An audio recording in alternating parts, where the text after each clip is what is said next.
Hello everyone, welcome to my YouTube channel. तो आज हम शहबाज फॉरेंसिक मेडिसिन के चैप्टर नंबर 4 का एक और टॉपिक स्टार्ट कर रहे हैं जिसका नाम है सिनकपी। तो ये हमारे पास दूसरा मोड ऑफ डेथ है अकॉर्डिंग टू बिचर्स क्लासिफिकेशन। तो इसको पढ़ते हैं। Death from the failure of heart function is called syncope. अगर हार्ट काम करना छोड़ दे तो डेथ हो जाती है बंदे की, तो उसको हम बोलते हैं सिनकपी। कॉजेज क्या हो सकते हैं सिनकपी के? नंबर 1 है एनीमिया। एनीमिया कॉज हो सकता है। It is due to sudden excessive haemorrhage internal और एक्सटर्नल। ये किस वजह से होता है anaemia? Due to sudden excessive haemorrhage, बहुत ज्यादा हेमरेज हो जाए, बहुत ज्यादा ब्लीडिंग हो जाए, इंटरनल हो चाहे एक्सटर्नल हो, तो उस वजह से एनीमिया होता है। नंबर 2 कॉज है shock. It is due to vagal stimulation और spontaneous ventricular fibrillation massive discharge occur which result in reflex cardiac arrest. Shock किस वजह से होता है? ये हमारे पास वेगल स्टिमुलेशन की वजह से होता है या फिर स्पॉन्टेनियस वेंट्रिकुलर फिब्रिलेशन की वजह से होता है, जिसकी वजह से क्या होता है कि मैसिव डिस्चार्ज होता है और जिसके नतीजे में रिफ्लेक्स कार्डियक अरेस्ट हो जाता है। नंबर 3 है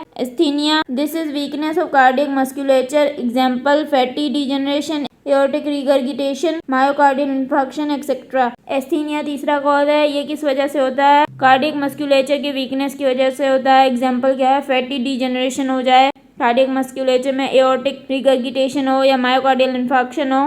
नंबर 4 है डिजीजेस ऑफ एग्जॉस्टिंग नेचर। या एग्जॉस्टिंग नेचर की कोई डिजीज हो जाए उसकी वजह से सिनकपी होता है। नंबर 5 है कार्डियक पॉइजनिंग, जैसे कि डिजिटेलिस एक्योनाइट की पॉइजनिंग, मतलब कार्डियक पॉइजनिंग हो जाए, डिजिटेलिस एक्योनाइट कोई बंदा ले ले तो उसका भी हार्ट फेल हो जाता है। इसके बाद हमारे पास जो सिम्टम्स होते हैं सिनकपी में वो कौन से हैं? नंबर 1 पे है फेस लिप्स अपीयर पेल, फेस और लिप्स पेल हो जाते हैं। नंबर 2 पे है कोल्ड परस्पायरेशन, ठंडे पसीने आना शुरू हो जाते हैं उस बंदे को। नंबर 3 पे है डायलेटेड प्यूपिल्स, प्यूपिल डायलेट होना शुरू हो जाते हैं। नंबर 4 रेस्टलेसनेस, बंदे को रेस्टलेसनेस होती है। नंबर 5 पे एयर हंगर, उस बंदे को एयर हंगर होना शुरू हो जाती है, मतलब वो जब सांस लेता है तो ज्यादा से ज्यादा एयर को लेता है अपने माउथ में। नंबर 6 पे नॉइजेस इन ईयर्स, और उसको कानों में आवाजें सुनाई देती हैं। नंबर 7 लो ब्लड प्रेशर, उसका ब्लड प्रेशर लो हो जाता है। नंबर 8 इनसेंसिबिलिटी एंड कन्वर्जन, मतलब उसको कन्वर्जन होती है, इनसेंसिबिलिटी होती है। नंबर 9 पल्स, पल्स जो वो रैपिड हो जाती है उसकी एनीमिया में और स्लो हो जाती है एस्थीनिया में। उसके बाद पोस्टमार्टम फाइंडिंग्स क्या नजर आती हैं हमें सिनकपी में? तो नंबर 1 पे heart chambers empty in anaemic deaths and full in asthenia. अगर एनीमिया की वजह से डेथ हुई है बंदे की तो हार्ट चेम्बर्स एम्प्टी होते हैं, और अगर एस्थीनिया की वजह से डेथ हुई है बंदे की तो हार्ट चेम्बर्स फुल होते हैं। एनीमिया में पहले से ही ब्लड नहीं होता तो हार्ट चेम्बर्स इसलिए एम्प्टी होते हैं। एस्थीनिया में ब्लड तो बहुत ज्यादा होता है लेकिन जो कार्डियक मस्कुलेचर है वो सही से काम नहीं कर पा रहा तो इसलिए हार्ट चेम्बर्स फुल होते हैं। नंबर 2 पे है lungs brain and abdominal viscera are pale. Lungs brain और एब्डोमिनल विजरा जो है वो पेल होते हैं। नंबर 3 पे capillaries are congested, capillaries congested होती हैं। तो ये पोस्टमार्टम फाइंडिंग्स हैं जो हमें नजर आती हैं।